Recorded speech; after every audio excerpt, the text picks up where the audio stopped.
programs, and after Terri shares with you her experiences, I'm happy to take any of your questions. All right, hi, I'm Terri Wolfe. I'm a PA, and I came from Minnesota to come and talk with you. I've been a PA for about 15 years now. The first 12 of that I did emergency medicine at a level 2 trauma center. When I came right out of school, I just did urgent care for about a year, kind of got up to speed, and then did emergency medicine. And then the past 3 years, I've been working for a group of radiologists. I actually run a vein center for them. A lot lower key, nice clinic hours, and that's been a good change for me. I was one of those kids where, I was like 4 or 5 years old, and I'd grab my mom's nursing student books and sit on the couch and look in horror and awe at all the photos, and just loved it. I knew I was going to end up in medicine. And back in the day, PAs, it wasn't known. It really wasn't an option at the time. Nobody really knew what that was. And I went to college, got a biology degree, and started to hear just little rumors about this physician assistant thing, and started to look into that, and it sounded like a really good compromise for what I wanted to do. I wanted to be in medicine, have decision-making ability, but maybe not run the whole show, and I don't really want to be a nurse. I just want to have more responsibility than that, and it really turned out to be a good compromise for what my interests were. At the time when I was in college, I was pre-med, because that was all you needed to be at that time. Came out with a biology degree, and then met a guy, and then had a baby, and then had another baby. And then I'm like, okay, maybe not medical school. That's 7 years. It's a lot of money, a lot of time, and really seriously looked at PA programs.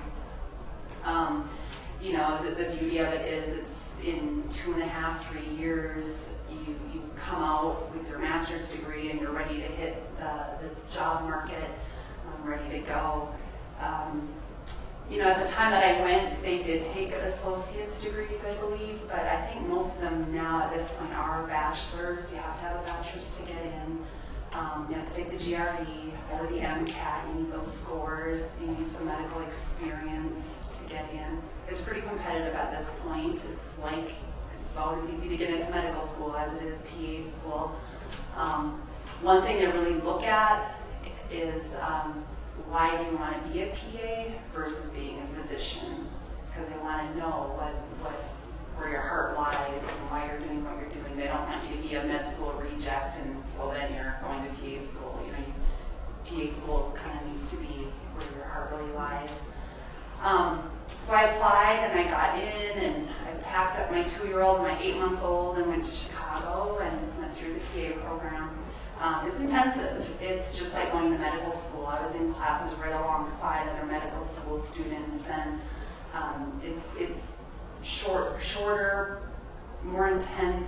You go to school over the summers, and you have evening labs, but then you come out and you're done. The first year or so is pretty intense academic coursework, and then the second year is clinical. It's kind of like doing little mini residencies where each month you're doing a different rotation. So you're doing geriatrics and pediatrics and OBGYN, on-site training.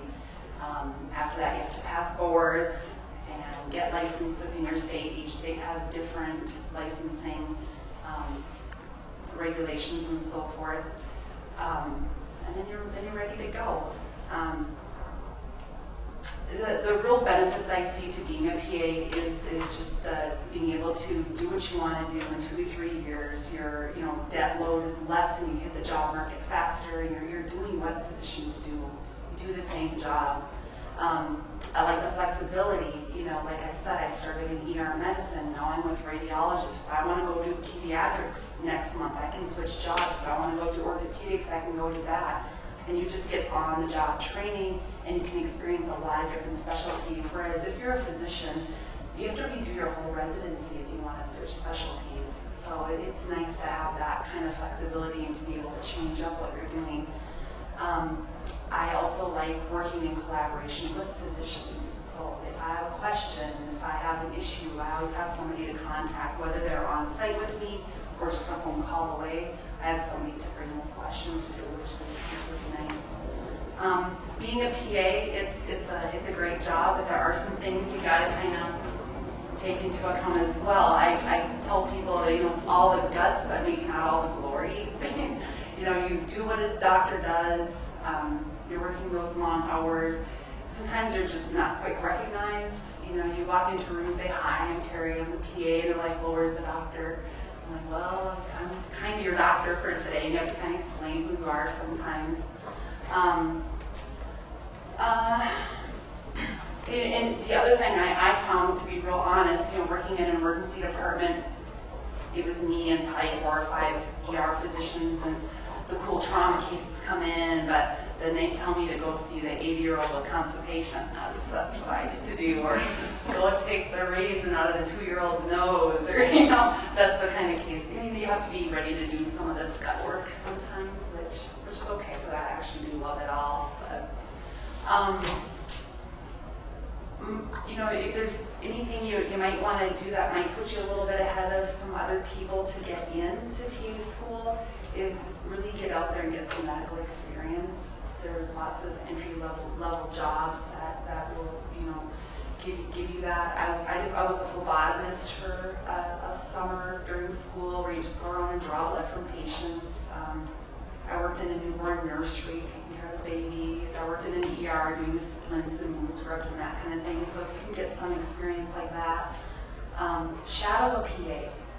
Find someone to mentor you a little bit and spend some time with them. And if you can get a recommendation from a PA, that'd be really great. It's really actually a very exciting time to be a PA with the Affordable Care Act. You know, our country's looking for a way to provide more medical care to more people for less money, and PAs are a perfect solution for that. The U.S. Department of Labor Bureau projects a 27% increase between 2006 and 2016, which is the fastest growing field projected for all occupations at this time in our economy.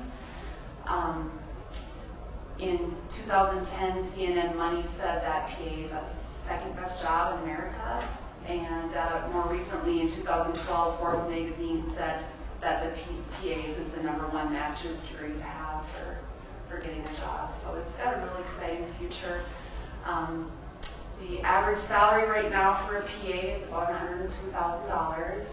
You won't make that right away getting out of school, but you will, you know, rapidly get raises and come up to that kind of a salary. So it's something you go to school for a couple of years, and you come out, you can start paying off those loans and not have quite the debt that, you know, medical students would have. So yeah, it's got a really exciting future right now in our economy. Cool. So this would be where you have the opportunity to open up your questions.